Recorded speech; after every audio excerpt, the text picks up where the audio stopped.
Boss Rush Video Game Book Club is brought to you by, well, you. If you want to learn how to support our family of podcasts, head on over to patreon.com/bossrushmedia to see which tier is right for you. Thanks for your continued support.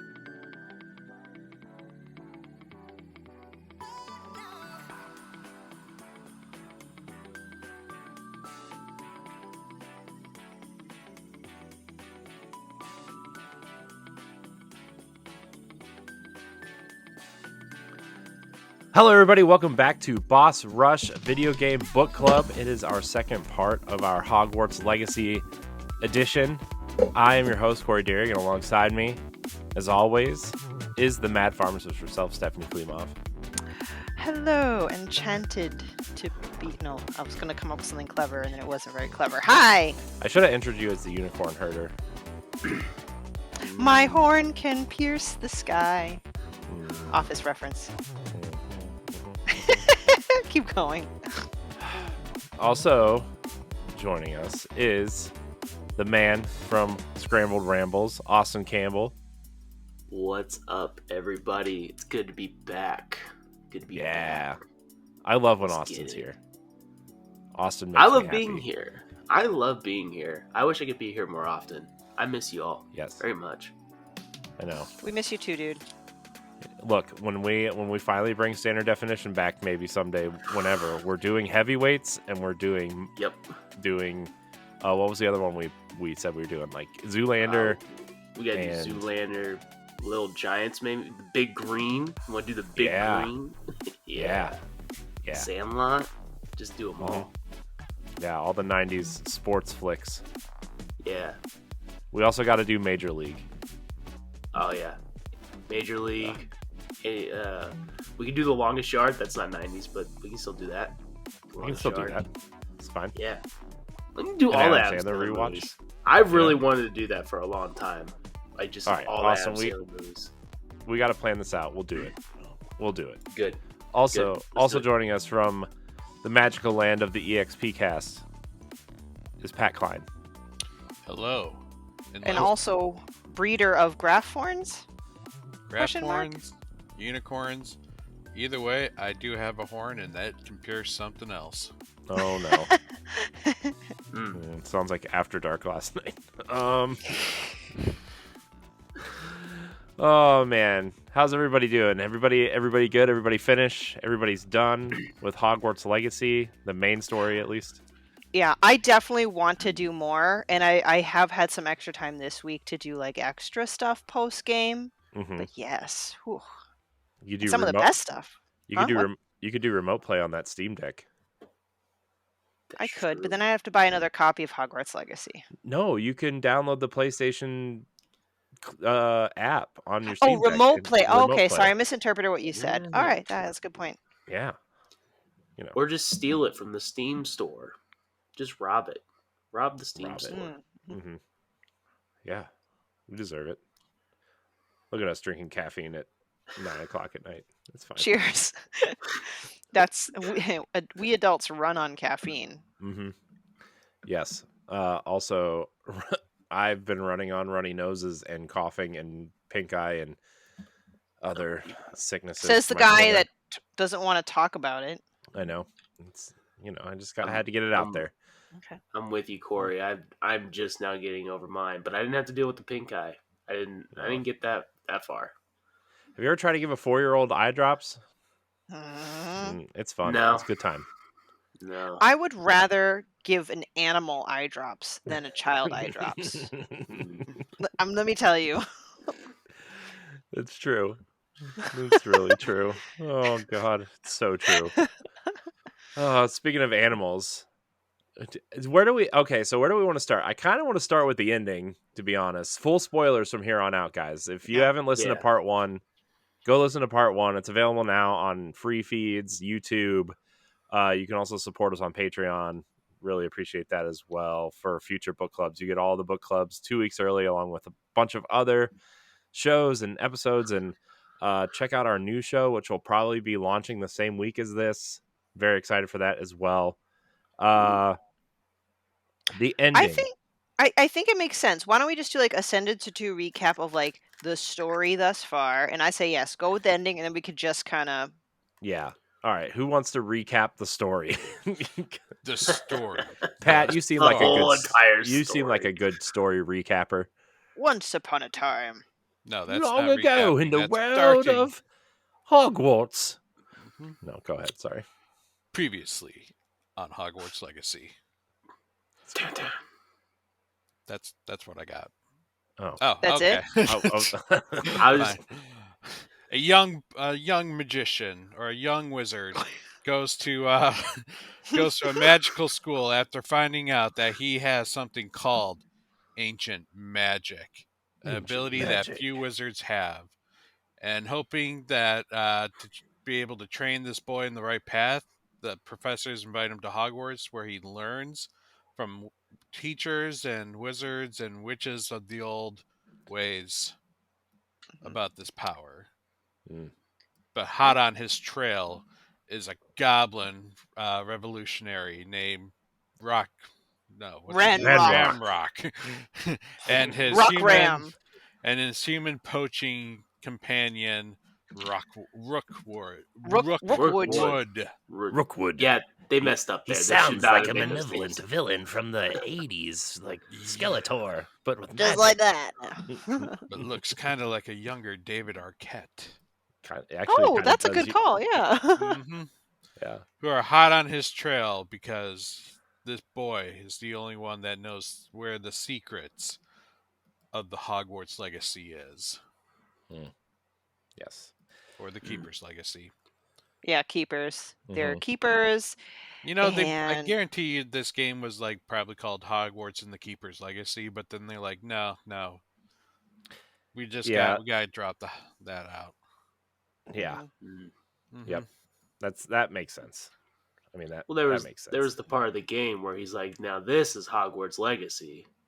And then Oh man, I that's how love that part. And you know, they had to put I that did in the there. Leonardo DiCaprio with the finger pointing and the beer in the hand. It's like that he said it. He said He that's said it. it. He did say it. yeah. All right, so do we want to start with the ending? I mean, like, Oh, wait, sorry. Before we get to the ending, but important part, just to hey, this is important. This is a book club, okay, where we talk True. about video games, okay. Yes. What based off what Pat said, you undergo trials from the keepers, and from those trials you receive important memories about a former fifth year student with the same powers you have, except in this case what is that saying?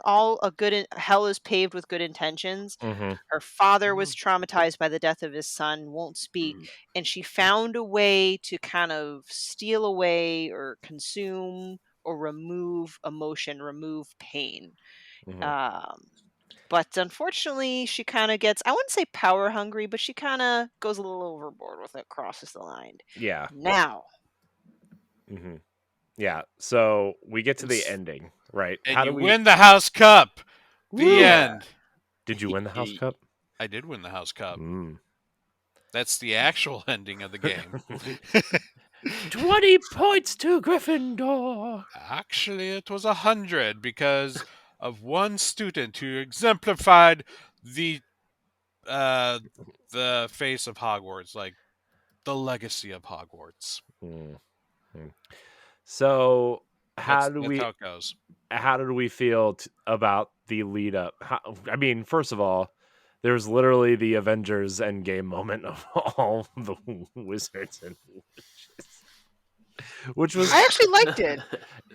They gotta make it dramatic. I know. I didn't not like it. It was just like, okay, I feel like everybody's really going for this Avengers Endgame moment right now because, like, as a Destiny fan, like all that's going on right now too is like this big bring everybody together to go fight the guy, you know. Well, And it's an interesting perspective because I really was into Marvel until like after Endgame, maybe not so much recently, yeah. but I didn't think about that at all. Like, and now that you mention, I'm like, oh yeah, I guess kind of. But for me, I'm like, we're these students, but we can only do so much because even though I'm a powerful wizard, we're still You are the young. most powerful wizard in that goddamn Thank you, school. honey. But like, Yeah. it's still just to see your teachers back you up. I mean, granted, I like the teachers and I have a crush on one of them, so it's like Which one? whatever. Which one? Obviously, it's Miss Weasley. I She's was the gonna more maternal. say the garlic. Hot heck yeah, Mm. she waifu. She's number 2. No, I I go was- for it's the grumpy old men. The dark Oh. is it the dark arts Oh, teacher? Professor which I'm- Fig. Ah, No, yes, he's Professor not Fig. grumpy. Is it The the dark potions arts? master. What's Yeah, his with the name? scar on his face. He's Yes. not an old man. Yeah, Yeah. Well, he's mid. He's in the mid 40s. mid. Mid. What's his name, guys? I forget. I forget. Sharp. Sharp. Sharp. Sharp. Professor I was Sharp. gonna say Oh, it's I not should know Snape. that. Yeah, Snape, Sharp, yeah. whatever. I know it was something like Snape. I just couldn't think of it. No, Yeah. but you're right. It's Did we already explain what the premise is? Excuse me, how we got to that point? No. Do you want to explain the premise of this point, Oh, Stephanie? I mean, sure. I mean, the Great. bottom line is this final kind of, I don't know what, I forgot what they call it. This collection of power that The Ranrock is repositories. seeking. Repositories, thank you. And it was Mhm. a fancy word. This final repository that contains this ancient magical power that Ranrock wants is actually hidden, where else but deep underneath Hogwarts itself. So, this entire time, Ranrock's been hitting up places where the keepers used to live, always seems to be a step ahead. So you try to get to that repository before Ranrock does. Now, I'm pretty sure this is the same experience for everyone, but before we get there, one of the first final bosses, so to speak, is Rockwood. Rookwood. Wood. Rookwood. Rookwood. So I kind of wanted to tackle Rookwood first because we discover that Rookwood was the guy that actually cursed Anne, Sebastian's sister, and not goblins. Mhm. Because he says the key line, which still doesn't make sense to me to this day: children should be seen, not heard, which is super creepy. So that we have that showdown first. What did you guys think of that boss battle? It felt hated like the it. boss before the boss, right? I mean, it kind of felt like, okay, yeah, he's like the second in command, so you're definitely gonna have to fight him. I did think it wasn't as challenging as I thought it was gonna be, to be honest. It kind of felt pretty easy, all Felt things like a considered. powerful poacher was Yeah. really what it Yeah. was. Yeah, it just I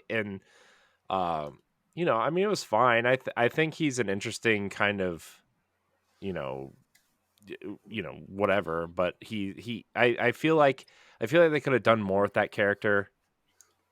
Mhm. And I, he Yeah. I don't know, it just I ended agree on with some you. sort He of was a very powerful. one-dimensional character. Yeah, I feel like they could have done more with that character, and to like fight him as basically a powerful poacher was kind of like, oh well, okay. I feel like I'm more scared of the big knights from the trials than I am of him. True. Yeah, because he's like this snivelly, backstabbing, greasy type person. Because I think what initiated that boss battle was things didn't really go well between him and Ranrock in the end. Surprise. So he almost kind of wants to side with you, quote unquote, which we all know that's a load of crap. Mhm. And that's how the battle's initiated. Definitely could use a bit more characterization from Rockwood, and I think this might have been the point, but I definitely felt pretty powerful fighting him because you're right, he's just a very powerful poacher. Because in many poacher camps or missions in the camp, there's poacher, ranger, or ashwinder, executioner. There'll actually be a person with a name.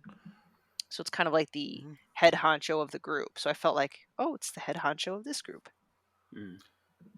Yep. I don't remember where we left off in the last episode. If we left off on trial 1 or trial 2. We ended Trial trial two. 1. Oh, did trial 1. lies, 1.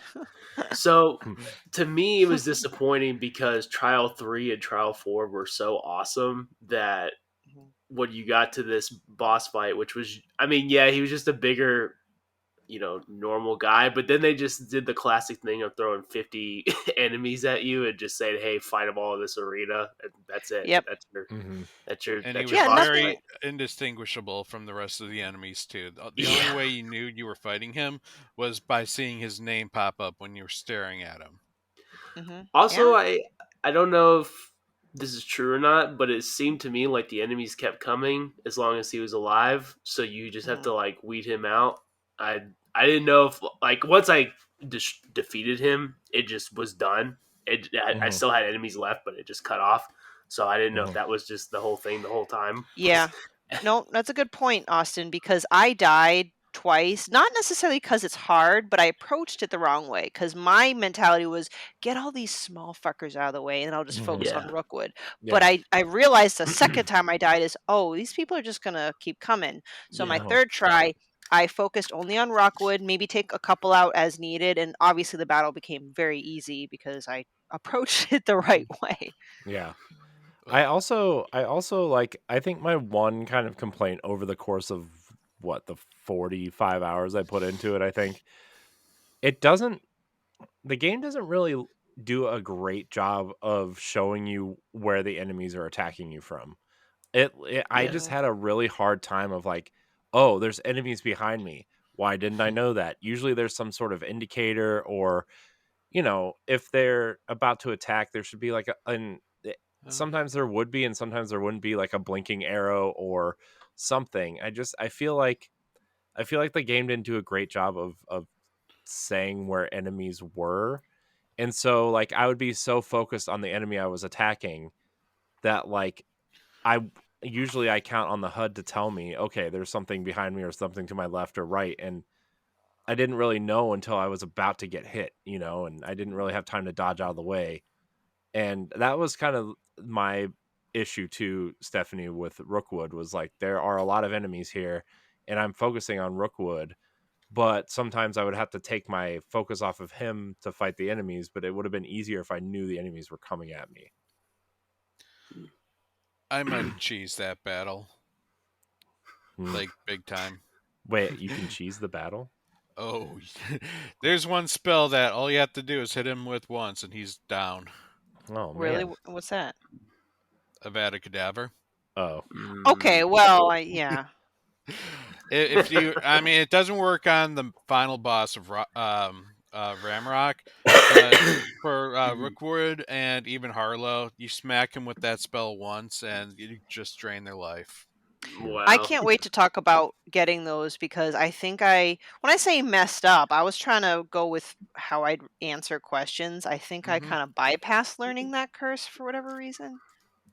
Well, I was gonna say that I still missing 2 of the dark spells because I was just You trying have to to get to go the main through. story. Did you go through Sebastian's story? I had not All of them finished are on his. Sebastian's. Okay, so that Yeah, was why. you get all the dark arts or the dark curses from Sebastian. Which I definitely want to cover, but sorry, I know I'm kind of pulling the conversation constantly backwards. No, it's fine. This is what this is for. But it's only because, Pat, you did mention, or is it Austin? See, I'm all confused now. Mention the trials. I don't necessarily, think of it to go into all of them in depth, but you guys reminded me we only covered the first trial in the last episode. So maybe can we just do overall? Like, did we have a favorite trial overall? Number What did you 3. The think of? third one 3. by far That's was the coolest one. the one where Yeah. everything is hand drawn, right? Or Yeah. The story of the quote-unquote Deathly hand-drawn. Hollows. Yeah. Yeah. Yeah. I was Yes. very, very into that one. As soon as it happened, I was like, "Oh my god, this is awesome!" Yeah. You know what? Actually, the fight where, I mean, there's a couple fights, but there's one where you're there for an extended amount of time where you fight multiple trolls and like lots and lots of enemies. That was harder for me than the Rookwood fight. I don't know why. I just felt like because it was, They it seemed limited to your go on forever. spells. You only had the 4 spells that the game gave you for that Oh, battle. That's Yeah. true. I think that's why. true. But they gave, to make up for it, you had the Elder Wand. So everything was just so much more powerful. Yeah. Because I remember seeing the numbers pop off. Like, man, my character got really strong all of a sudden. And then when I got back to the real world, I was like, oh, it's not that strong. Yeah. I definitely think the trials were more challenging than Rookwood. I actually think the second trial was probably the weakest, in my opinion. That was Uh, also Rookwood's ancestor. yeah, it Yeah, was. Mm. Yeah, it was weak. I thought too. Mm-hmm. yeah. It's I one that I hated don't remember. the thing I Well, hence remember most was the floating platform where you fought knights and how they would just hit you and you would literally fly off the platform and Mhm. die and have to redo the whole damn fight again. Yeah, the second trial was the one where, like, there was the door in the middle, like the dimension changing Oh, and door. you had like But different dimensions or whatever. yeah, and each knight was in a different dimension, but they could still Mm. hit you with their Yeah. weapon, which was like Yeah, really that was awful. annoying. That's annoying. But Yeah, I Yeah. felt the structure, though, generally speaking, was similar to the first one. Like, I felt the mhm, first two were similar, but just obviously the experience of the first one was probably better. Then the third one just flipped it on its head and was completely different, which I loved. Does mhm. anyone want to talk about the fourth? Because I can't remember what the fourth was. Fourth I one know was the. taming Oh, the grab horn. Yeah, Oh, yeah. yes. That was Crap. different. See, I like how they changed it up. yeah. Now I have to I, ask: did you kneel or did you attack? I kneeled. you kneel. You kneel. Austin. Corey, Austin you attacked it. attacked? Did you attack? No, No, I I kneeled. kneeled. I kneeled. I kneeled. Okay. Okay, we Oh, all kneeled. okay. We all kneel. The We're all game good teaches you people. ahead of time with the hippogriff that you show respect, and they I will kind of in wanted to return. know what would happen if I attacked it, but I was like, I don't. I love this thing. This is my favorite beast.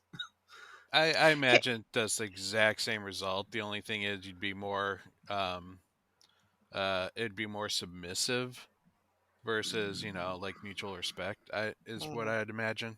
hmm Yeah. Imagine taking that and applying it to real life. Like you're on a hike and a bear comes charging at you and be like, well, in Hogwarts Legacy, you just kneel and show it respect, and then you get your face ripped off. Sorry. All right. Sorry, I just wanted to cover the Whatever. trials because they technically are kind of the cornerstones of kind of the game.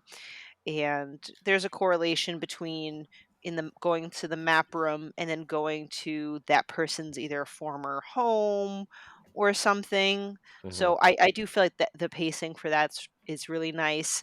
I kind of found it funny and comical in a sick way where after killing Rookwood, we went back to the map chamber and I'm like saying out loud to myself like, "Hey, sorry we had to completely obliterate your lineage, dude. I just killed your great great great great great great grandson." Yeah. I'm sure he was cool with it. Yeah. He was an I mean, asshole. Yeah, it was yeah, he's a fine. bad guy, whatever. I And think probably of those trials, what really got me was the fourth memory, the Baskar's memory. When you, oh, yes. yeah, like you saw what Stephanie described earlier was the accumulation of a student who tried to, eliminate pain. She had to hide these pain, or she had to store these pains in those cauldrons, or the what were they called? Repositories. The suppository, Suppository. where you Whoa, stick it up your what game are bum. you playing? That Whoa. is where you get your true power. Oh Sticking it up your no. bum. Oh no. Yeah. Repository, yeah. And Repository.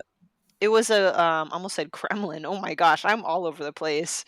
A goblin made silver Mhm. or Hmm. metal, whatever. Yeah. Yep. Mhm. But yeah, the end, like you saw the professors try to stop Isabella from becoming a little too power hungry because she was starting to use it on kids, and that Hmm. was they Hogwarts teachers had to stop there and be like, no, we protect the kids.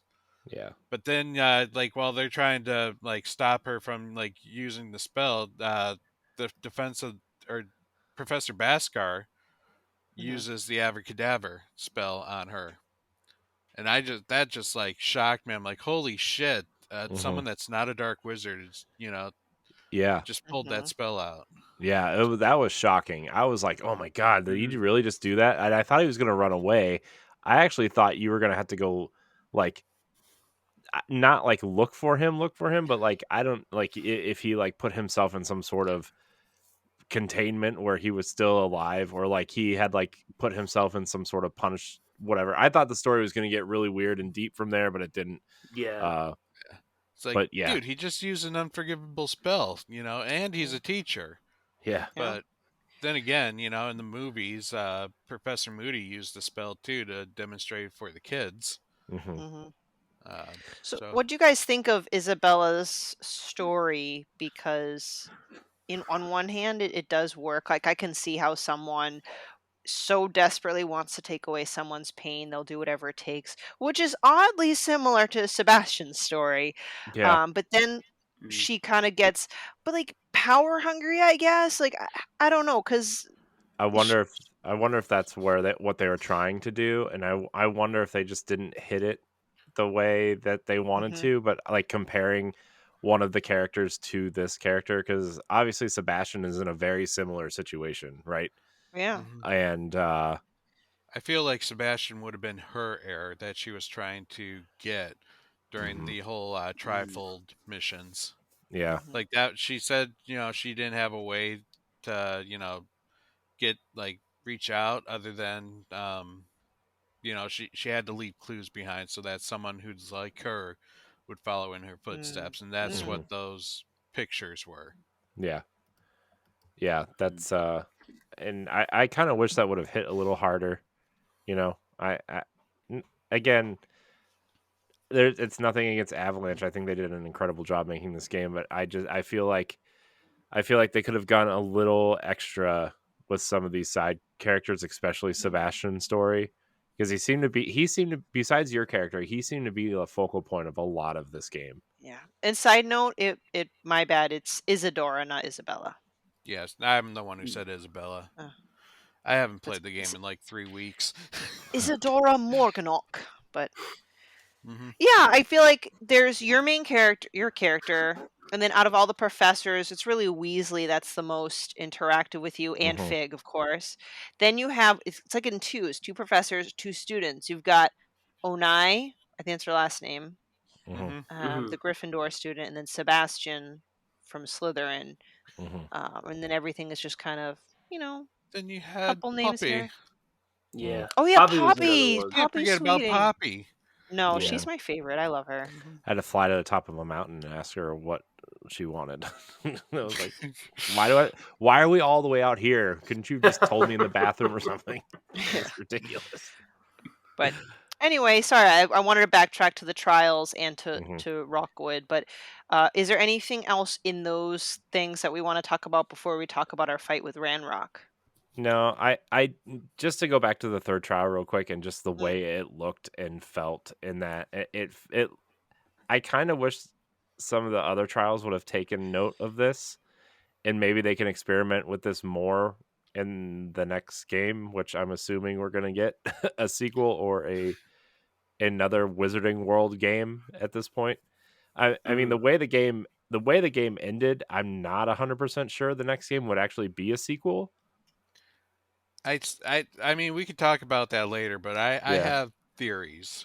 Yeah, I would really like to talk about that at some point. But I like the change of it. It felt refreshing. Like, 25 hours into the game, you're still being introduced to something new and cool and interesting, and to kind of tie it to the movies in a way that didn't feel forced, right? Like, the Deathly Hallows are a great way to tie them together without, oh, the guy with the lightning bolt, oh, you can see into the future, look at him with his staircase bed.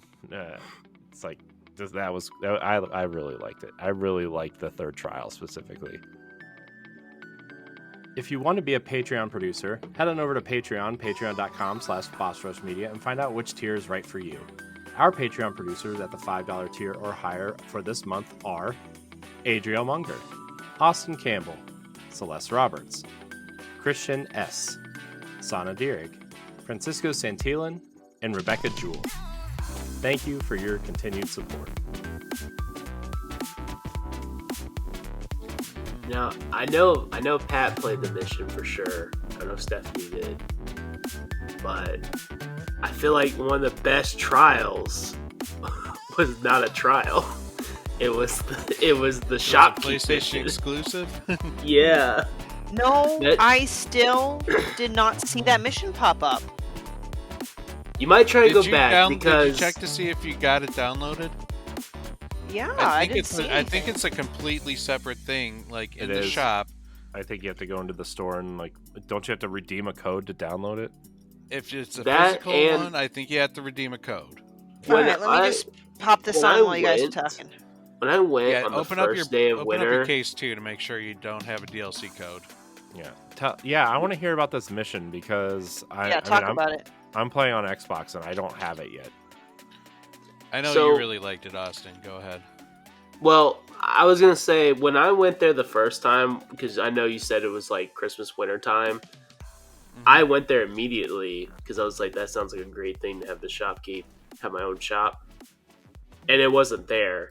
And I had to do several missions, and then when I went back, it did pop up. So I think you might have to be a certain length or certain way through the game before. So you might check again and see if it's there now if you haven't been there in a while. But it was awesome. It was awesome. It was definitely like it gave me some Control vibes, some Oh, really? just like it is scary, quote It's unquote. very. If you ever played a Bloober game, so Yeah. like Layers of Fear, The medium? Yeah. Yeah. it seriously felt like one of those games. Or like Mad Hatter in the Arkham games, like those like really trippy type. Oh yeah. That's what it felt like. And Oh, I that's don't cool. remember there being that much combat. Like there's some combat, but it's all weird. It's not straight up fighting. It's like all different tricks that this. Yeah, you had to fight these mannequins that the mhm. poltergeist like sent your way in like some of the battles. Ew. Naturally. I mean, not ew, like scary mannequins. Mm-hmm. Yeah. Yeah, And it was clearly designed to be a horror experience, and it played with your mind. Like you'd be walking down a hall, maybe the hall would like stretch out further, or maybe you get to the end and all of a sudden there wasn't a door, and then so you would turn around, but all of a sudden there's a wall like right in front of you. Like that's a bloober experience. It's the whole Mm. corridor horror where it makes you like lose your mind and you're like literally turning around and the whole like room is changing because you did not see a part. Like as soon as you turn around, something changed in the room, and then when you finally see it again, you see the change. It's all about this poltergeist that's been haunting the store, and he's bored and he wants to play with you, and the only way he knows how by trying to make you lose your mind. Wow. And there, Mhm. and I won't spoil this part, but there's another piece to that mission that's like pretty crazy. I didn't see it coming. I was like, oh, that's why this is happening. That's Well, you weird. guys can spoil it. This is a spoiler cast, so Yeah. I mean, Stephanie can take her headphones off. that's fine. Yeah. Did you- Talk about the Mhm. mission. Do it.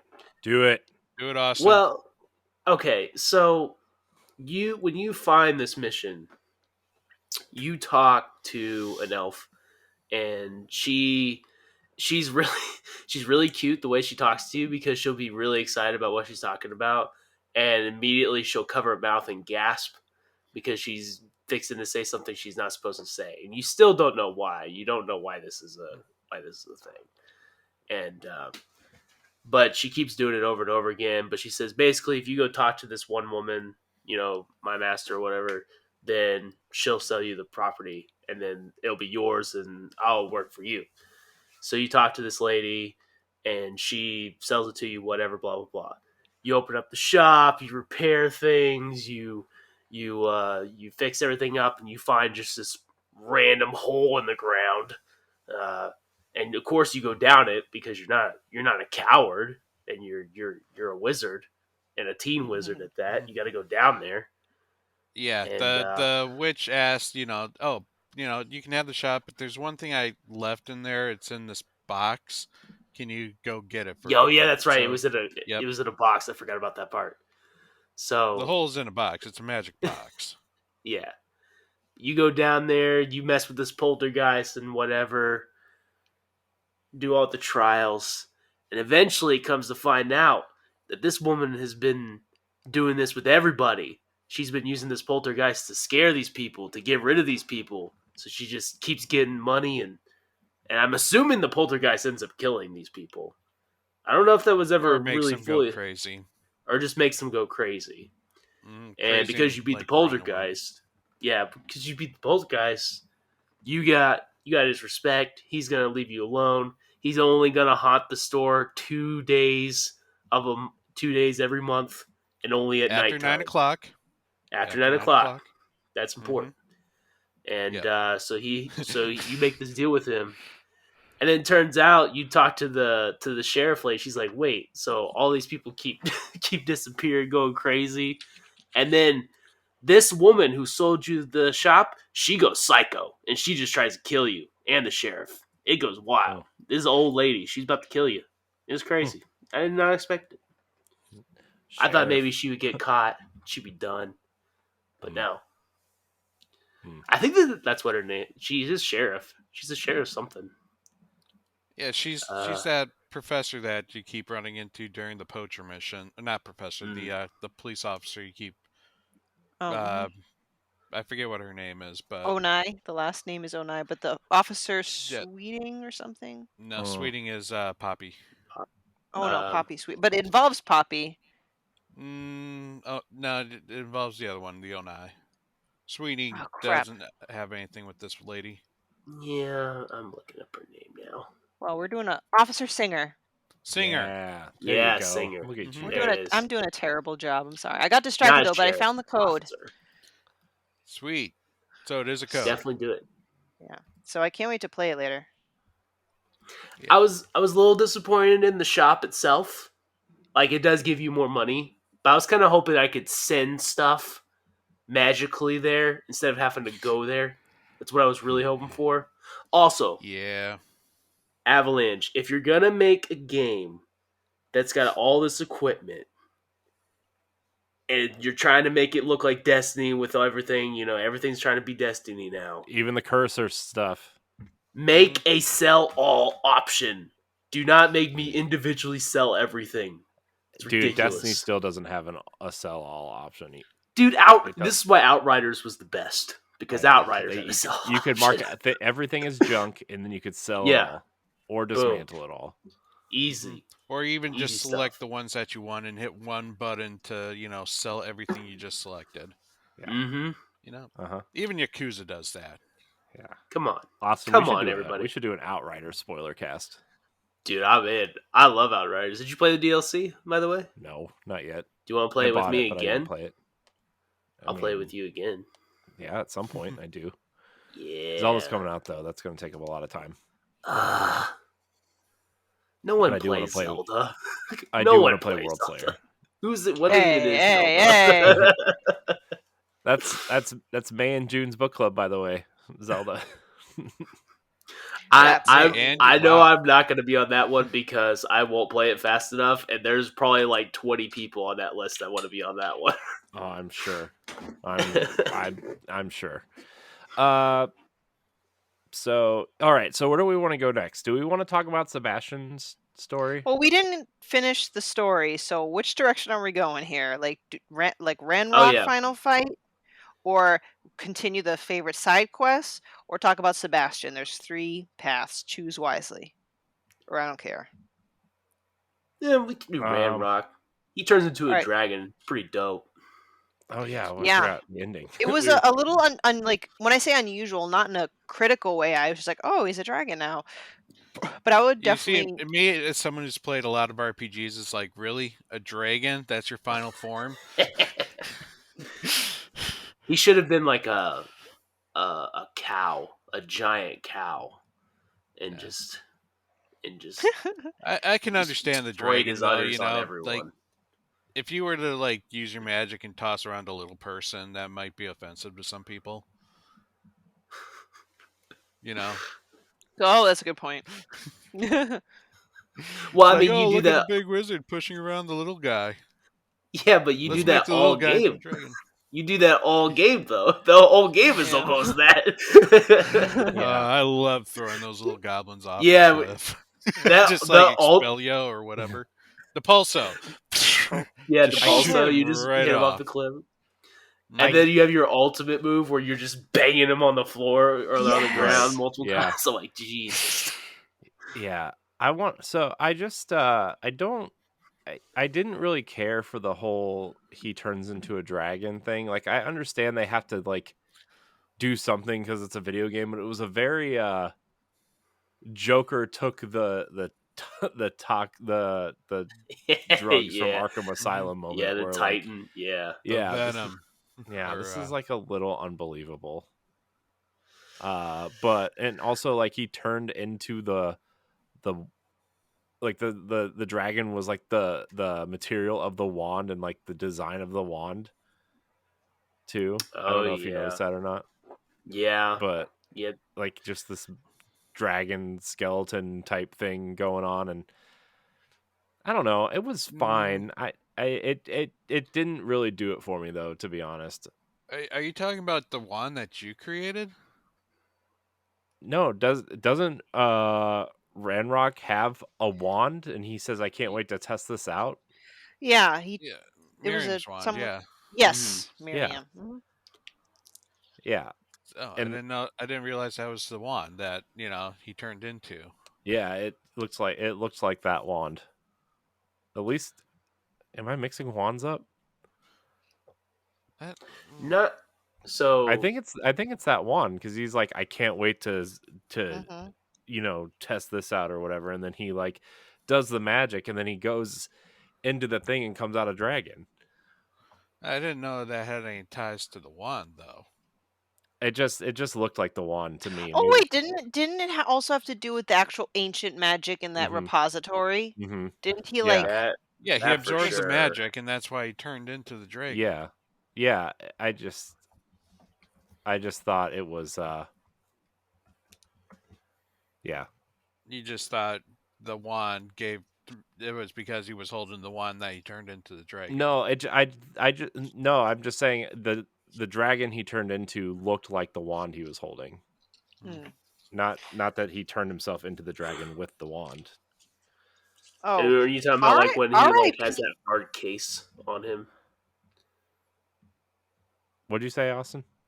Are you talking about when he has like that hard case on him that you have to like you have to use different spells in order to break it off, and then you can start actually hitting him? I'm trying to see if he. I don't know because the dragon is white. Isn't his wand white, or am I just like kind of misremembering? The Anyways, wand it doesn't matter. Yeah. Let's talk about the Yeah. battle. Like, how do we feel about that final battle with Ranrock? you Good, mean yeah, but it was long. yeah. Like the fact that his shield was only down for a very quick moment before he Yeah. puts it right back up again was kind of annoying. Yeah. Yeah. And then Yeah, I kind of especially agree. when you, I hated cycling spells. I like the idea of it, but there's so many spells to keep track of, and I always forgot where I'm so lazy when I play that I'm so plus like I think they're expecting you to have different sets of spells on each part of the D-pad, and you're gonna like you have to use more than 4 spells, right? And so like I feel like you have to like have your power layout mapped out before you go in there and like really okay, I'm gonna lift him up off the ground, and then I'm gonna pound him with some fire, and then I'm gonna switch over to the other set and like freeze him and do all these other things. And it's like I don't, it's a cool idea, but I don't know. In theory, I don't think the game is fast enough or responsive enough to do that in a way, or like the enemy design is really designed to make you work that hard. So what did I mean, it was. I thought the second half was better. I got worried after you only got like half his life bar and you're on the bottom, and it just seemed like, it took you almost like 15 minutes to get that much, and then you still had a half of it's like this is going to take forever. But finally, he gets down on the ground, and you can Mm. pummel him a little easier. Does anyone have, and it could just be a me thing, did anyone have any issues, and it could be with any battle when you're swarmed with enemies, like with where you're locked onto? Because All I the have time. to aim at a certain like red bubble or yellow bubble or purple bubble, and he's also hurling attacks at me. I'm not to like turn my character to get to make sure I hit the right thing, and it could just be me, but I struggle sometimes with where I lock on. I end up hitting the wrong thing. No, that game had a horrible lock on. I Mm-hmm. thought, like, Yeah, I think I aimed. I preferred eyeballing it than actually aiming. Like the aiming, Yeah. like I said the last time, I would have actually preferred the left trigger to be the option that you pick your face button spells with, and then just have the Mm. right trigger be your basic spell. I think that would have made it a lot easier to kind of wrap my mind around, because there were times where I was still hitting specific buttons to do the spell, and I would forget to hold down right trigger, or I would press right bumper, or it's just I would press a different button that was not the right button, and it just kind of, Yeah. I never fully somehow wrapped my head around the combat. Even though it was pretty simple, the combat was pretty simple to understand. It's just like when I Yeah. was in the throes of it, I was like hitting the wrong buttons on accident. I was like, oh my gosh, I wish this was different. hmm Okay, so I'm glad it's I not just me. Because actually oh, go can't ahead. even think of what L2 does. I don't even remember. It's I don't the remember. aim down sights equivalent. Oh yeah, that's like useless. Yeah. That's totally useless. mm-hmm. It's Yeah. so Yeah. useless. I used it. I don't think I used it after the first like hour because it was so Yeah. useless. hmm Hmm. But I kept hitting that to bring up the face button spells, and it never did it because I'm an idiot. Oh. Mhm. Hopefully that's something they pick up on, that people won't, like, I'm sure they see the data. Maybe people don't even use the aim down sights and they'll just get rid of it Yeah. next game or whatever they do. Yeah. Now, it could be different in this final boss versus others, but since we're talking about fighting, like, did you guys have a particular methodology or combat style with how you arrange the D-pads? Like, I try to be diverse. Like, I'd have two of the red offense spells, like with the I almost said bombastic, but the bombardo, um, and then something confringo, Hmm. the one with the fire, and then I'd have maybe Levioso, and then the one where you slam the enemy down. So I've got Mm-hmm. red, yellow, Hmm. purple. Then the second D-pad set would also have the other two red offense spells. Eventually, I put Crucio in there. Hmm. And then, like, my fourth D-pad was like all the random stuff, like feeding my animals and brushing them. So I would toggle between two D-pad sets with two red offense spells, a yellow and a purple, not to kind of simplify it. Like I'd have the freezing spell on one of them. Hmm. Mm-hmm. Yeah. So how about you guys? There were some combos mixed up, like you said, the spell that levitates and then the spell that slams down. Mhm. I also tended to have Accio and Depulso in the same wheel too. The Mhm. pull and pick, then throw them. Mhm.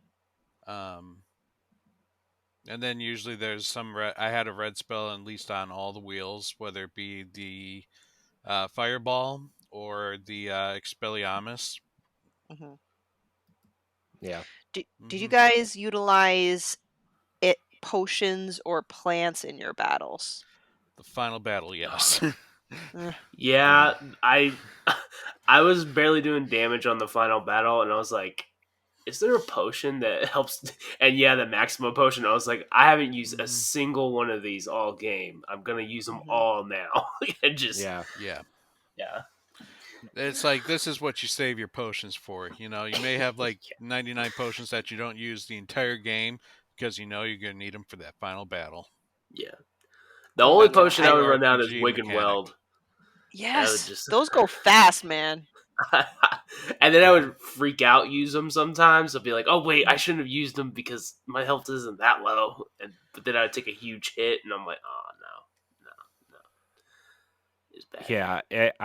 I found myself using a lot of the the maximum the potion just to do extra damage. I also found myself chugging the green potion like it was my job because apparently I suck at parrying and dodging. Yep.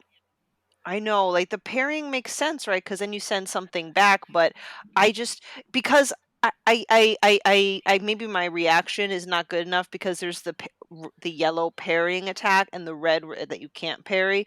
So Mhm. I've just defaulted to constantly rolling out Mhm. of the way. I'm always rolling. I see you go the Dark Souls method. Mhm. Yes. Keep rolling. Although I do like the unlock with the dodge where you kind of like in Destiny terms you blink, like you just kind of Yeah. disappear and appear in a different spot, kind of. You know what? I've tried. I noticed the game locks on you when you still do that. Like I teleported away from a troll when he's like doing a slam down, and all of a Mhm. sudden he's like literally like teleporting with me. Mhm. Like you Oh. see him slam, Mhm. and he's not moving his feet, but somehow like he jumps across the entire room to hit you. Yeah. I don't I actually unlocked that talent last. I think that might have been my last talent I unlocked for the final battle. Like was Oh, just really? that. I was like, I haven't even used that. Yeah. I did it pretty early just because like I'm like I suck at dodging. I should probably get a better dodge. Maybe it'll make me better at dodging, but it Do you didn't. remember under what category talent that was? The stealth was it the stealth category? I don't No, remember. that one I was think it's under just the basic. yeah, it's Okay. the The one in the Core, middle. the core The one yeah, that one. has the wand. Yeah, core Yeah, core. one. Thank you. yeah. I'm gonna check that out. But yeah, the plants seemed cool, but I just felt like it didn't really help me. Sometimes the mandrakes could kind of like Hmm. distract people for a little bit, but like, Yeah. I mm, The mandrakes were nice when you got crowded. yeah. I yeah, Because then used I it just also used the uh cab. I used the cabbages like it was my job yeah. because Cabbages are fun. I unlocked hmm the one where if you throw one, it spawns two, and so Mm. I would Mm. throw like 3 of them out at a time. It was you got just an like, army of 6. yeah, it was awesome. I I also used the used like, mandrakes on the Rookwood fight. That was the main one I Rookwood. used that for because I was sick of all these people attacking me, and so I used the oh yeah, mandrake just so I could focus on him. yeah. hmm I also used the shoot the tree looking thing. Oh, the Yeah, the Yeah, the venomous poison spitter. sphere. venomous. Yeah, I also used Mhm. that quite a bit when I was like, I felt like I was in like an area where I couldn't move around a lot, and I kind of wanted to funnel the enemies towards me. I would like throw one over here, and then throw some cabbages to the right, and then they would come chase me or whatever, and then they would. That was Sounds like a true Hufflepuff. yeah. That's what I Hmm. am. True Hufflepuff. Yeah, Yeah. Hufflepuff unite. But Yeah. Um Oh, that's so do we want to delve into Sebastian's story at all? Yes, we do want to delve into that. That was like one of the best like stories out of all the characters. hmm Yeah, I mean, do you guys want to leave that? I didn't really I didn't finish it because like I'm going to be honest, after that second trial, I kept dicking around with some side stuff and I just kept trying to go around doing the side stuff and then about a week ago, I was like, I gotta just put my nose down yeah, and do the main story quest, and I didn't end up finishing Sebastian's. But I think I I'm I'm got going near to the though. end, but I would like to discuss it for sure because I do think it's a pretty powerful Hmm. leg of the game. So you And none of you guys have finished Sebastian's story. well, I no. mean, we'll find out like if I quote unquote finished it or not because I couldn't tell if there was going to be more. Like I thought it was done, and then it just kept going. So Did Go you with it, you Pat. you finished the stuff in the crypt though? The big yes, showdown in the crypt. Okay, yes, so that Yeah, won't be a spoiler for you then. no. No. Yeah, because that moment was like the holy shit moment. Hmm. Uh, so let's kind of start with the Sebastian. Sebastian has a goal of trying to cure the curse that was placed on his sister one night when they were Hmm. exploring. He always thought that it was a goblin that cursed her, and that there was no way to break this curse. Everyone says that there's no way to break this curse. His uncle, who was an ex-Auror, adamantly says, "Stop trying to, look down these dark arts. There's no way to break Hmm. this curse." His best friend, who's family comes from dark wizards, is like, Mhm. you want nothing to do with this. But Sebastian continued to pursue that knowing the dark arts would help him find a cure for his sister. Mhm. And his suspicions were, I guess, confirmed when he found a tome from Salazar Salazar Slytherin. Slytherin. Yeah. Yeah. Which, did you guys see the note in his room that kind of cements that Salazar was an asshole? Yes. Yeah. It's like, there's a note that ties into the Chamber of Secrets about how the rest of the professors are like adamant that no, this school should be for all wizards, regardless of whether they're pureblood or not. So Salazar purposely left the basilisk so that it could grow up and kill off any non-pure blood I later on. know. I'm like, you suck. Mm. Nice callback to the Chamber of Secrets too, by the way. Yeah. Yeah. They do a lot of callbacks to the main Harry Potter series in a very clever way where if you're not familiar with it, you don't feel like you're missing out. It just sounds like a cool plot point. But then if you are familiar with it, you're like, oh snap. And it's like, wow. So that's the whole reason why he had it. Not that it was Yeah. a pet that got loose or something. He Hmm. purposely had it there to kill off any kid that was not pureblood. Yeah. That's sick. But Mm-hmm. before we get to like the real meat and potatoes, how have you been kind of playing it so far? Because and we'll find out, right, if it really truly influences anything. Mm-hmm. But up until a certain point, I really did side and support Sebastian as much as possible. I was like, well, I guess if I was in his shoes. So Ominous at first was very displeased with me. Mm-hmm. um, and I was trying to appease as many people as possible. But for the most part, I supported Sebastian, supported through learning the first two unforgivable curses. So I don't know if you want to. Yeah, I kind of played both sides of the fence too, where I was like to Sebastian, "Oh yeah, no, they totally don't understand you. You're doing the right thing." And Mm-hmm. then when I had the other guy aside, I'm like, "Yeah, I understand. He's kind of going a little crazy here, but maybe I can just keep an eye on him, and Mhm. it'll be all right." And so everyone's like, "Fine," but like both sides. But then you finally get to the Sebastian gets this artifact that he believes will cure Anne of her curse, and he goes into the tomb where he tries to get his sister to this catacomb where you find it, because that's where you can use it. And he's experimenting with it, and he can actually raise the Impuri and control them, which is something that it's hard enough just to create them, but to be able to control them is something truly dark. So Mm-hmm. everyone's like, no, no, this is enough. This is too much dark Cross shit the for line. me. Mhm. Yes, and his Sebastian's uncle gets told, what Sebastian's doing, so he comes into the tomb to try and stop him. Granted, Sebastian's uncle shoots or starts shooting using magic on Sebastian, which in turn makes Sebastian, defend himself. And the uncle obviously thinks you're a friend of Sebastian and will support Sebastian anyway. So And the turns uncle, into a freaking boss fight. yeah, Mm. the uncle attacks you too. So Ca- you got all this in fury, Isn't that surrounding crazy? you. Oh, Mm. Yeah. so How did you nuts. feel about that? Because I actually felt very uncomfortable fighting the uncle. Like I really didn't want to. I'm like, do I have to? Like I feel Right. like it's not right. Right. I did too. It's another I Last of Us 2 situation. it would have been Yeah. cool if there was like a dialogue kind of tree where like you could have picked your conversations and maybe talked your way out of it. I think the uncle thought you were in the same boat Right. though as Yeah. Sebastian. Like, you've gone too far, and you're using unforgivable dark magic, and he being an ex-or is like, I gotta stop this. Yeah. Um, so the fight continues on until you finally manage to, like, I forget if you disarm the uncle or you're in like a power lock with the uncle, and then Sebastian decides to end the fight by casting Abracadabra on his uncle, killing him. And that's was like the what the fuck moment. Like Yeah. that is like you just killed your family. Yeah. And the That fact that was Sebastian still was defending it, he's like, he attacked us. You saw that, right? You know, this was This the is only the way. only thing I can do. Yeah, I'm like, Uh-huh.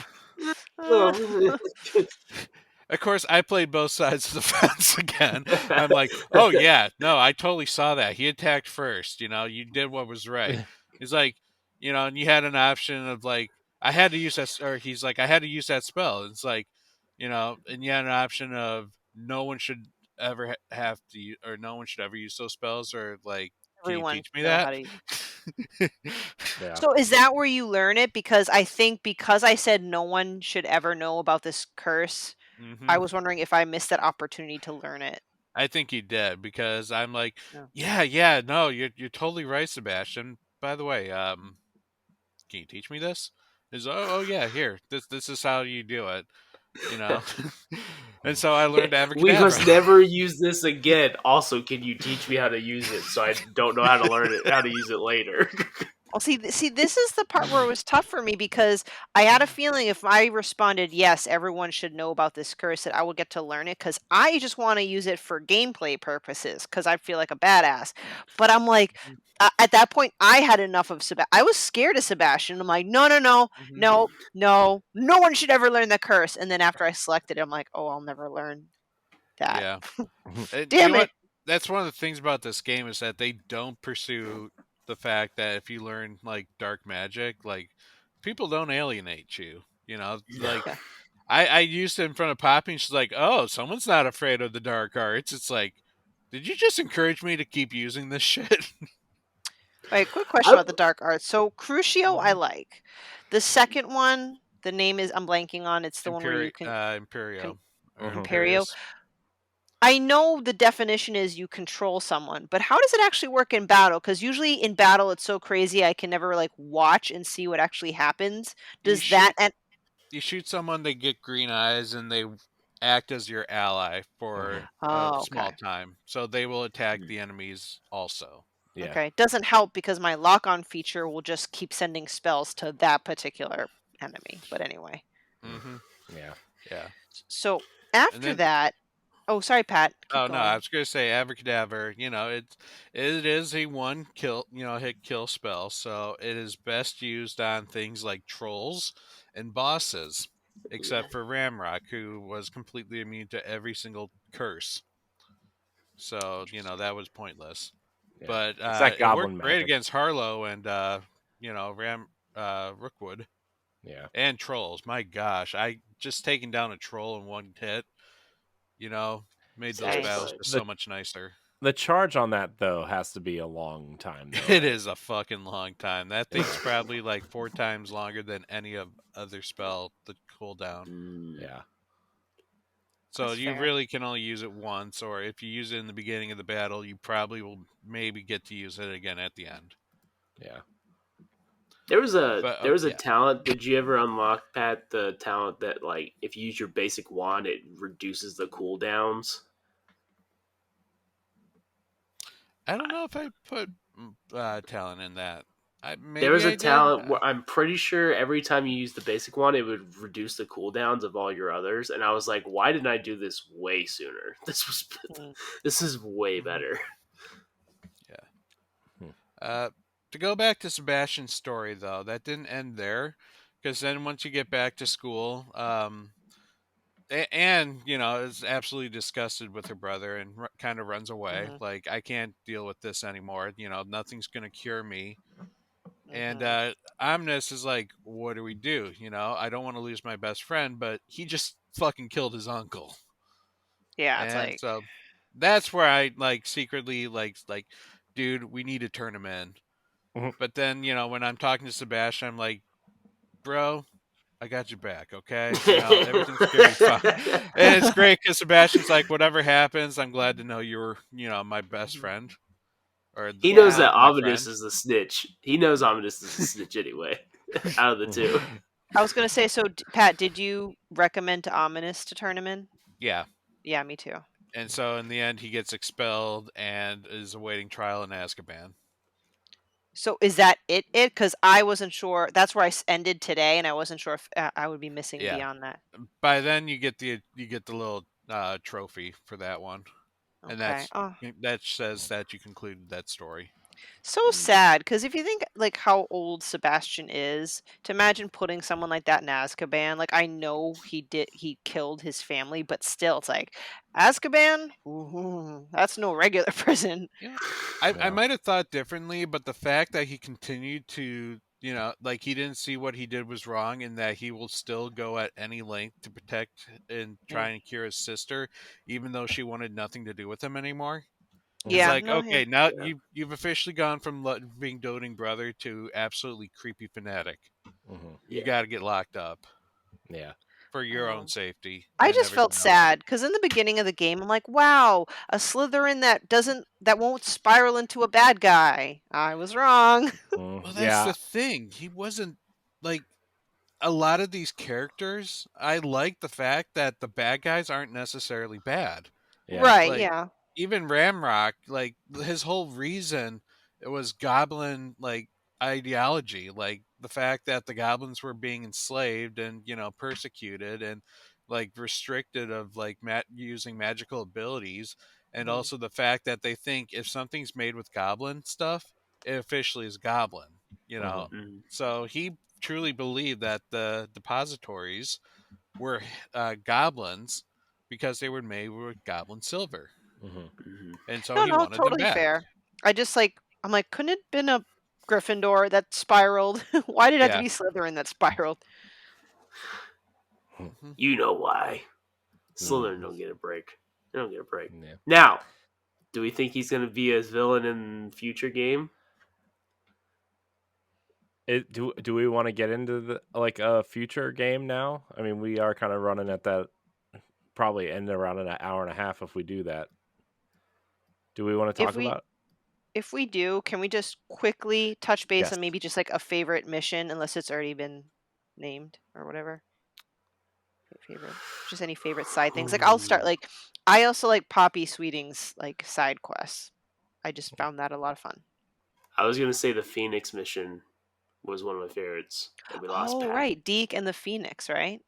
Yeah. Yeah, Yeah. I really liked Catching the that Phoenix mission was too. cool. I actually really liked that mission a lot. Mhm. I loved finding it. Just Yeah. majestic Phoenix. I was like, aw, I'm Yeah. going to bring him Yeah. home. Bring him home. Bring him home. Bring the Phoenix home. Hi, Pat. Welcome back. Welcome back. Welcome. I don't think you can hear us. No, I think he's still figuring it out. Well, while he's figuring that out, Corey, do you have like a favorite kind of either side mission or just? I Sorry. mean, I don't really have like a favorite side mission. I I I really liked actually going out and doing the missions for the spells and like learning like it was a nice way of teaching you how to use the side stuff without actually like tutorializing it, Here you right? go. Yeah. And Yeah. and then you got new spells out of the process, which was really cool. I really liked that. I also really liked trying to find find the Merlin challenges, which were like I got obsessed for a while after the second trial of looking for all of them because I thought maybe like the winter setting, which by the way, the changing of the seasons was a Mm, really cool idea to kind of separate the story throughout a school year. Mhm. yeah. Agreed. Yeah, not that like they really needed to do that, but the fact that they did that was a really, really nice touch. Yeah. Um, so I really enjoyed that, and I also really liked it. Not really a side mission; it was more of like a main mission. But saving the hippogriff, that Mm-hmm. mission was Hmm. super cool because it had like a nice mix of like stealth and puzzle solving and battles, and then one of the enemies tried to use one of the forbidden curses on you, and it was cool. And yeah, Oh right. Yeah. Hmm. yeah, that was The super cool. underground dragon fighting ring was Yeah. awesome. Yep. Yeah. I was like, dang, it's a giant cockfight. Hmm. But the cocks aren't chickens; they're Yeah, dragons. they're giant dragons. Yeah. Hmm. Mm, Pat, yeah. was there anything that you particularly liked, like side quests or otherwise? I got addicted to breeding.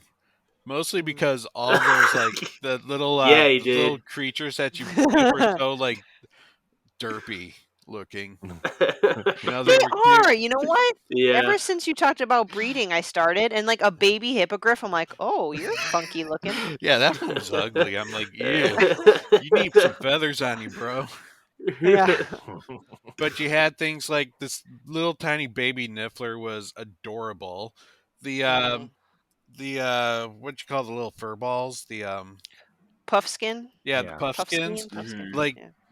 the babies have droopy eyes. The moon calves have way too big eyes. Yeah. The I the Kniezel, the cat, Mhm. the little baby one has a little palm on his tail. Like Yeah. this Yeah. flat face. It's so fucking adorable. Uh even the baby Graphorn was kind of cute.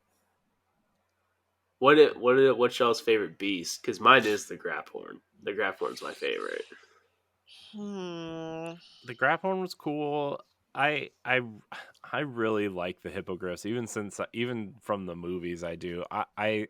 So I got the deluxe edition, and if you get the deluxe edition, you get the black one, like the onyx Mhm. one, Mhm. and that looks like when the moon is shining bright, and you have like the performance and ray tracing mode on.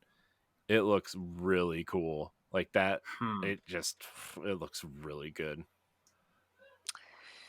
I mean, I'm a little partial to the Kneazles because they're cat-like, but Mm, mm, yeah. Mm, mm. Yeah. How Uh, how many cats did you pet in the game, Stephanie? Like how many cats did I you pet? honestly only like 3 or 4 in the beginning, and then I just stopped I because thought I she was don't Dang. gonna know. say I 3 or pet like 400. 40. And sometimes it was on accident. I was trying to start a mission and then I just press square, and then all of a sudden I'm in a cutscene petting a cat, and I'm like, Well, that's not that's what the I thing. You wanted. just get a cutscene, and then that's it. So I think that's the reason why I stopped. Unlike another game, which I recently played, where you can not only pet a cat, but you can be the cat. You can put the cat in your backpack. Like there's Mm. more than one like interaction you could have with a cat, and I think that was kind of it. But Mm, I like what's the creatures that you see when you witness death?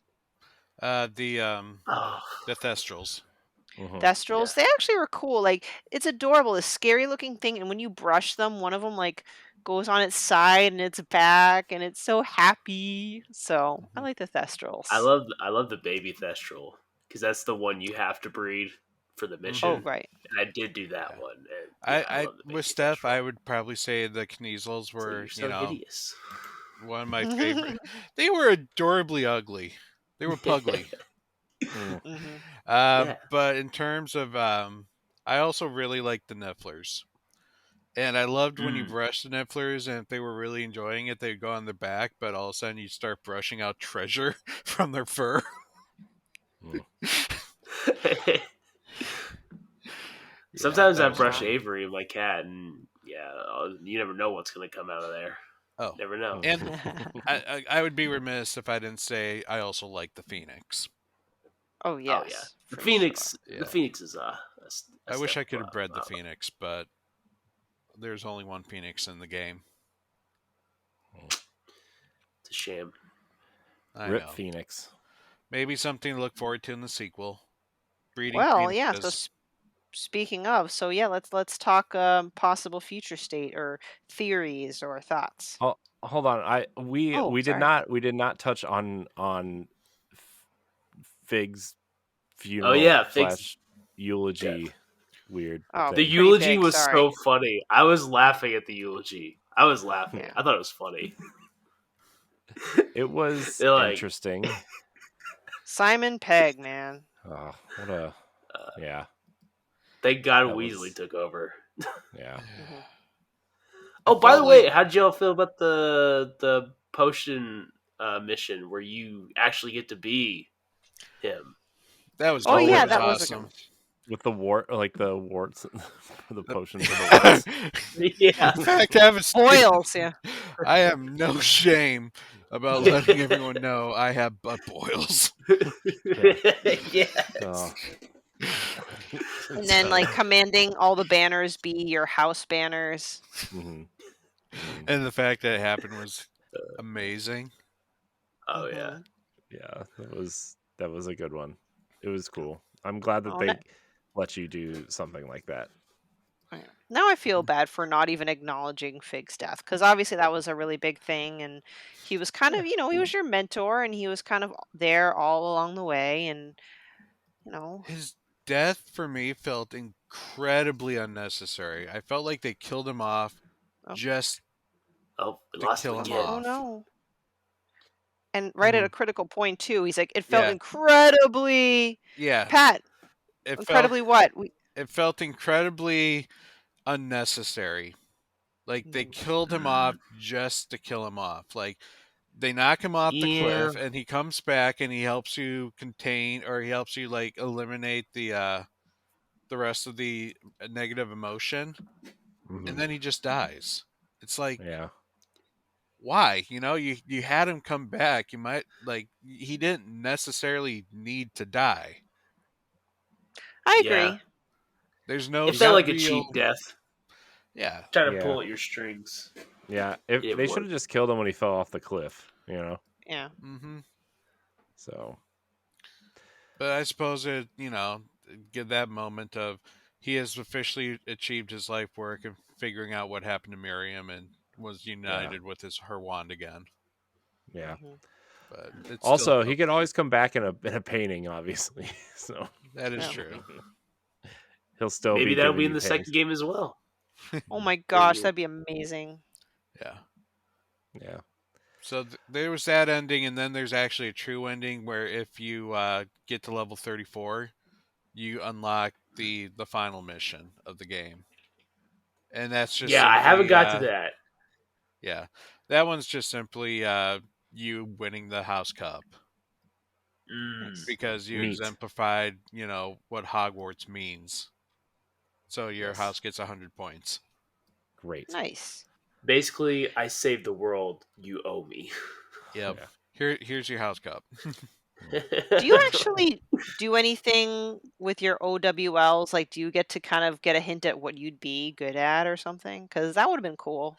Nope. Yeah. Basically, you kind of like that one mission with Professor Weasley where she mentioned some of the things you did throughout the Yeah. game. Like she Yeah. mentioned how I had an affinity for Beast because I captured an elusive unicorn, Mm. or Hmm. and I knew that was like that was a side thing that I just randomly did. Mm. And she'll comment like how on your progress with your field guide, Hmm. and just maybe some other things that you did. But then Mm. she'll it's cutscenes, and then you get your final mission, get the House Cup. Okay. Mm. I don't know. It would have been cool if she'd be like, "Oh, based on what you've been doing, you would make an excellent or an excellent, I don't know, Yeah. Quidditch Mhm. player." I don't know. I wonder like and I know we're gonna get into like a sequel in a minute, but I think it would be really awesome to play as maybe like an auror or something outside of the school. Although I know that being at the school and being a student is like the whole kind of fantasy about the wizarding world, right? Is to go to Hogwarts Mhm. and learn and stuff. But I thought it'd be cool to like, what if you're an auror and you're working for the Ministry of Magic, and like there's like this corrupt scheme going on, and you find out about it, and you're kind of trying to solve it while you're doing side missions and stuff. I don't know. I thought that'd be cool. But Mhm. anyways, sequel. Pat, you said you had theories. I have theories. I felt that the game itself concluded its story. Like they got rid of the magic, so there's no reason for the Keeper's Legacy to exist anymore. There's no reason for you to be a keeper. Mm-hmm. Hmm. Um, so my theory is if they wanted to continue on with your student, they have to dive deeper into the ancient magic because throughout the game, all you know is that you have it, and like very, very select wizards have it, but they never actually explain what the hell the ancient magic is. Like, what's its Mm. origin? What is it actually capable of? Like, they Mm-hmm. would have to go something in that direction. Okay. Yeah. Yeah. Um.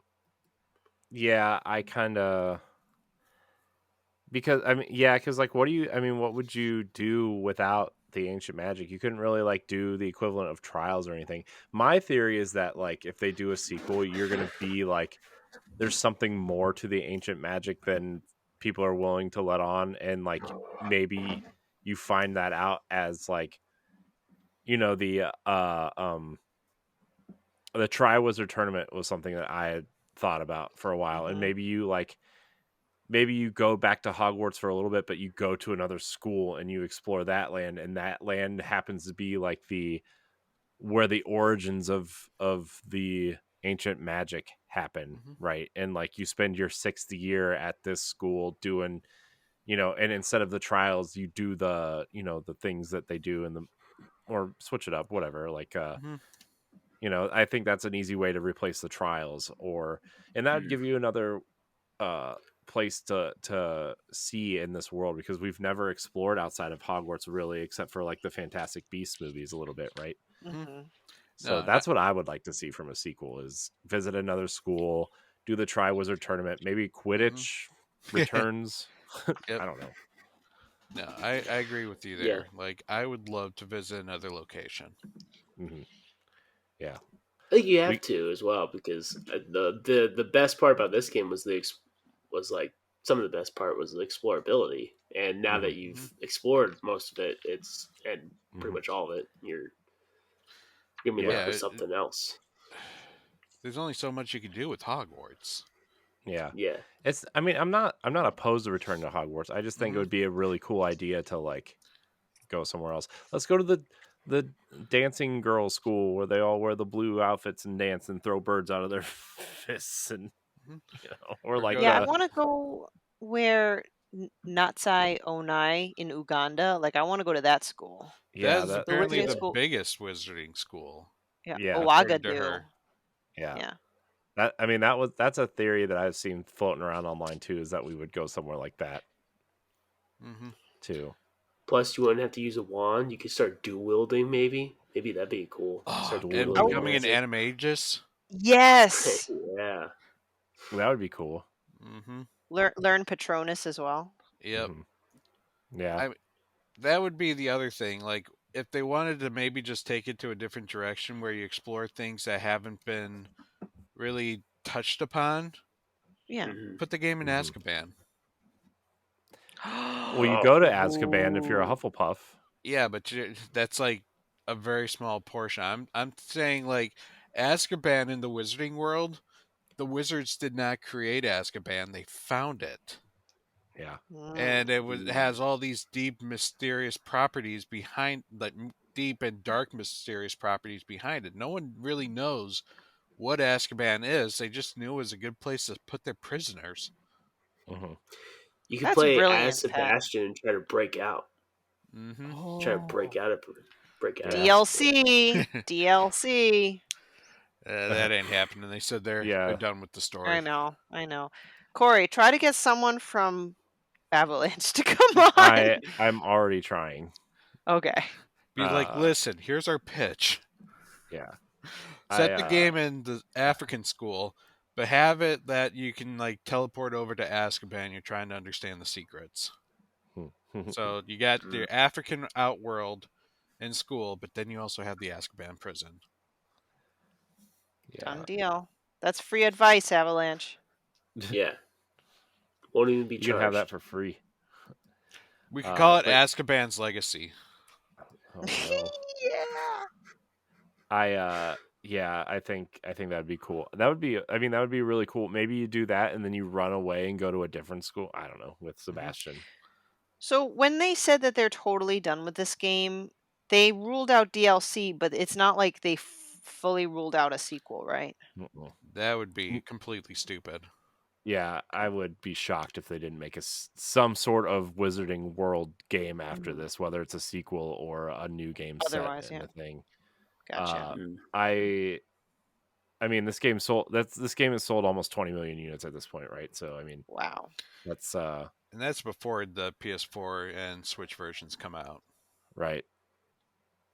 Man, I'm still Do you wondering think how this game's going to run on Switch. It's going to be Do you think they would try their hand at another IP, like bring another IP forward, since they've Man, I don't know. They've done so well with this IP. I don't know how they would change IP on the fly. And I mean, look, Warner Brothers is seeing all kinds of dollars raining down, right? So they're going to be like, Yeah. "Hey, you don't have to make another Harry Potter game, but if you don't, you should go work somewhere else." Plus, I have a feeling with their future game that's coming out, I don't know. Rumors got delayed, but they might be like wanting a sure hit for sure Mhm. that Yeah. they can Yeah. then screw up with, online or with live service. Mhm. Yeah. Next Hogwarts Legacy with live service. I'd be so mad. I'd be so It's like, mad. all these wonderful accessories you got in the game, now you can earn them with a battle pass. Yeah. Great. Hear me We'll out. Hear call me them out. report Hogwarts cards, Legacy. though. The other thing I thought about, do you think they would add some sort of multiplayer to the next one? Because that would also be some sort of like drop in, drop out co-op kind of thing. I could also see them doing that. Not that I want them to, but I could totally see them Mm. doing that. It's Hey, possible, but yeah, yeah, I wouldn't want it, but it's possible. yeah. If they do that, I would want the game to go to Rockstar. And I would want Mm, them to actually make an online game. Maybe not okay. Rockstar, but someone that has success in creating an amazing online world. Did you not play Disney Infinity, the online sensation? I might have Avalanche made passed that that one. game. I have them all. They're all up there. Wow. I have Stitch. That's the only one I bought. I wanted Stitch more than anything. I even have the Toys R Us exclusive crystal ones, and they're all still in the box. Oh wow. I can't tell Anyways. if you're a Disney fan or Yes. you're Disney. Okay. Yes. I was waiting for the or.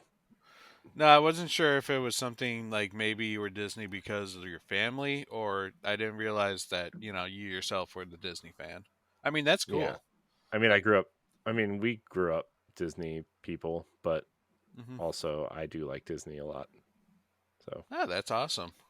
Disney Dreamlight Valley. don't get me started on Disney Dreamlight Valley. Where's that book club at? Dude, Corey, I would you're gonna love to get me play that started game. on it. I just need to see more. Like, I need more. More than what they have. Speaking of Disney Dreamlight Valley, Disney Speedstorm, the free-to-play Mario Kart clone, coming on April 18th. Founders pack, $30. Yeah. Let's Listen, go. once I saw Gameloft, I was out. Gameloft did Disney Dreamlight Valley too. So really? yeah. I just remember playing Gameloft games on my iPod back in the day. And it was just like Disney Yeah. Dreamlight Valley is pretty decent for a Gameloft game. I would actually argue it's their best game. But also Disney Speedstorm, it looks legit. It looks Is it gonna be legit. the Battle next passes all around though. Is that what it's gonna be? That next Crash Team Racing? I mean, it might be. I don't know. Anyways, any final thoughts on Hogwarts Legacy before we wrap it up? I mean, I really enjoyed my time with it. This is probably my favorite game in years, to be honest. I'm not the biggest Harry Potter fan, but I do like the world, and I do like the lore of the world, and spending time in it made me like the world even more. I had a few issues with it. I would probably give it like mid 8s would probably be my final score, but that doesn't deter from like how much fun I had being in it. Yeah. Yeah, the more I have discourse with you guys, kind of helps me clear off my rose-colored glasses. Not to start talking down Hogwarts Legacy, but if I Oh looked boy, at here it we go. objectively, no, I probably would give it mid to high 8s myself versus like a 10. You know what I'm saying? Like that's what the kind of talking down I mean, because there's certain story elements that I felt were a bit weaker. Could be better, like fleshing out some of those more one-dimensional characters.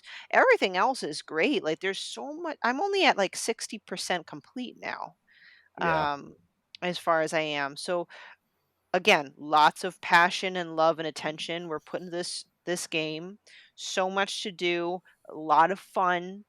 And yeah, so just like a lot of the critiques, they're minor. It's still one of the best games that I've played this year. Yeah.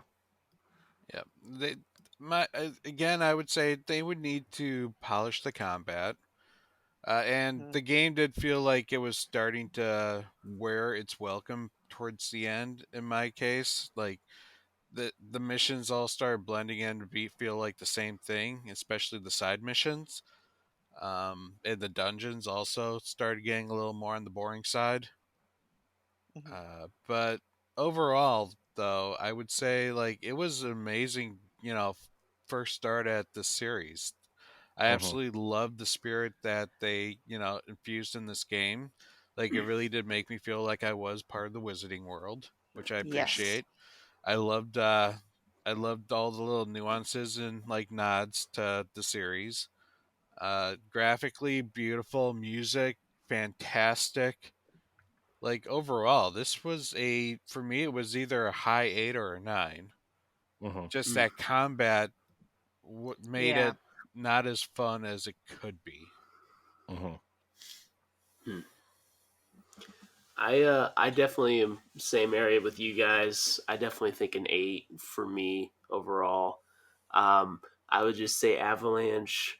Don't go the way of Ubisoft. Don't be afraid to slim that stuff down because I feel like there's just a lot of the Merlin trials and all and the random dungeons that are just you opening the door and then walking in, grabbing a random chest that does mean anything really in the scheme of things. Like that kind of stuff. Like I went from like, oh, I'm gonna explore this whole world to being like, okay, I really only want to explore Hogwarts now and then just get through the missions. And I don't even care about the open world at all. Once I saw the train station and Hogsmeade and all this stuff, like I'm like, all right, I'm good. I don't even when when you get to the third kind of lower hat, like lower bottom part of the map, I didn't even care. I don't even care what's out there. Like I felt Well, so at bad first I too. was excited about it, but when you mention like the rewards you get, it's 99.9% like clothing. Yeah, I'm like, And I it's don't Or usually care. lower than what you have already, and it's like, Yeah. well, yeah. like what did I do this for? Yeah, so if the rewards were more varied or cooler, maybe I might have been enticed to keep maintain my interest. Yeah. But I just slim it down. Slim, take some fat off there. You don't need all Yeah. that much. yeah, I also am with Austin where like I feel like instead of like a 60 to 70 hour experience to 100% this game, they could have really done something special Tight. if they slimmed it down to like a tight 30 to 35 hour 100% completion and like a maybe like a 20 hour 18 to 20 hour main campaign, because like what like the meat that's there is good to great, right? I mean, the story kind of falls off towards the end, kind of like, okay, this is kind of, even for Harry Potter, this is kind of over the top a little bit, right? But like what's there is really good, and in the conversations you have with the students, like the school feels like it's lived in. Hogsmeade feels like a real town. Like even the outskirt towns, There's nothing more closer. cozier than Hogsmeade. Yeah. Oh Off on god. another adventure. Yeah. It seems Both like of those all lines. roads leads Lead to to Hogsmeade. Hogsmeade. I mean, there's just a lot of cool, really real characters there that like don't really serve any purpose except to feel like the world is lived in and it works. Sometimes you get into games and they like, it kind of reminds me of Horizon in that way, where like, oh well, this character doesn't really matter in the grand scheme of things, but it feels like a real person that lives in this town that they're just Yeah. trying to run their business, they're just trying to do the things in this town that normal people would do, that aren't off trying to save the world, and it I really liked that. And like the relationships with the goblins felt real, right? And even that kind of mainline quest after the second trial really kind of hits home too, where like, oh well, you know that goblin, you find out like the goblins are brothers, and they end up Lord Gok, Yeah. yeah, rest in Lodgok, peace. yeah. Yeah, man. Which, get by the slammed way, into shout a out to rock him. pretty He hard. was a great character. Long Yeah. ago. Mm-hmm. Awesome I character. wasn't giving the book to him. I was giving it to you. Yeah. And all the teachers felt like really like they were meaningful, and it just felt like a really great lived in world, Mhm. to the point where like, yeah, I could run around this world for 50 hours, but the 100% everything and do everything probably could have been really tightened up, and it would have made the game better. Yeah. Yeah. But overall, I'm not going to Now, complain. I thought it was an excellent, especially like coming from a studio like Avalanche, who, like, we've said it on the last episode, but like, again, Disney Infinity and Cars 3 and a couple other smaller titles to make this massive hit of a game. It's just Exactly. they're a studio you want to root for now, going, Yeah. and it's like, man, I hope, like, this feels like an Assassin's Creed moment where like the first one was like good, the next one could be great, so Hmm. here's hoping. Mm. So yeah, any final thoughts before we wrap it up and get out of here? No, I just think this was a great first book club. So Yeah. Oh yeah, we should Yeah. probably Very much announce our great. next book club, huh? Our next book club is going to be the Resident Evil 4 remake. That'll be one episode. Ooh. That'll be April's book club. So yeah, this is Mhm. going to be the first time I actually play through Resident Evil 4. I've tried to play the GameCube version several times, and it just pass. Views have come out today, and they are freaking phenomenal Yeah. right now. Yeah. I can't wait. I cannot wait. They said they took everything that they did with Resident Evil, like just the impression that they gave with Resident Evil 2, Mhm. and then it's like, you think, oh, this is what a perfect remake should be, and now they're like, no, that's just a stepping stone to what 4 is. Right. Dang. I can't Uh, wait. Yeah. Also, I want to say that after Zelda, we're gonna open up suggestions for book club games. We will hit on major titles when they come out, or when we feel like we need to hit on them, but we do also want to take listener suggestions. So if you have any suggestions to do for book club, especially over the summer months, or like a December, January type time frame, let us know what you want to hear, and we will come back with a listener voted book club. We may even put a poll on Patreon if you want to head on over there. It'll be Yeah. free for everyone. But That'd be May- great. I mean, 2023 is a banger of a year, but it doesn't have to be AAA. Like if there's like a indie title Mhm. that piques your interest, we can make one episode out of it. Yeah, I Everybody really want make Corey play Danganronpa. to. Play it. Make Oh, him play it. man. Make him play it. Everybody vote for Danganronpa. Make Corey play it. It'd be great. Danganronpa is freaking awesome. I highly recommend it, guys. It's on Game Pass still, I think. Mm-hmm. It's worth Monokuma it. is one of the best villains of all time. He's a scary bear. Yes, he is. 100%. 100%. Monokuma is the homie. He's crazy. He's a psycho. Yeah. All right. We're going to get out of here. I want to thank everybody for watching and or listening to this video game book club. I hope you liked this setup. If you have any suggestions, leave a comment on the YouTube channel, or tweet at us, or join the Discord. Let us know. This was really fun, guys. I hope this group can do another book club in the future. Stephanie and I will be probably finding a couple new other people to do the Resident Evil one with, unless you guys want to do that one. I don't care. But I mean, Pat. I'm not against it. Yep. we're gonna start with you. Where can we find you? You can find me on the EXPcast, which is a part of the Boss Rush Network, a network of video game podcasters, content creators, and many, many more. Yes. Check us out on bossrush.net. We got these bad boys hanging out here too. Ooh. Stupid cheat Yeah. sheets. Taking them with me. Austin, where can we find you? You all can find me at PlaceAustin on Twitter, and then you can listen to my comedy podcast. I'm going to just say it's that Scrambled Rambles on Spotify. Yes, do it. Do it. You can find me and Stephanie on the Boss Rush podcast. You can find all of our shows on bossrush.net, and as well as our content, our reviews, and all that stuff. Leave us a 5-star rating or review wherever you listen to this. Subscribe to the YouTube channel. I want to thank everybody for watching and or listening. And until next time, we love you. Goodbye. Bye. Bye. The Boss Rush podcast is a product of Boss Rush Media, LLC, and is recorded from our headquarters in Akron, Ohio. This show is produced, written, and directed by me, Corey Dierig. My co-hosts are Stephanie Klimov, LaRon Dawkins, and Edward Varnell.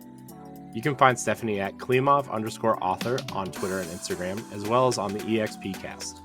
You can find LaRon at Exodus803 on Twitter, Instagram, Twitch, and YouTube, and also on Crossroads, the video game podcast.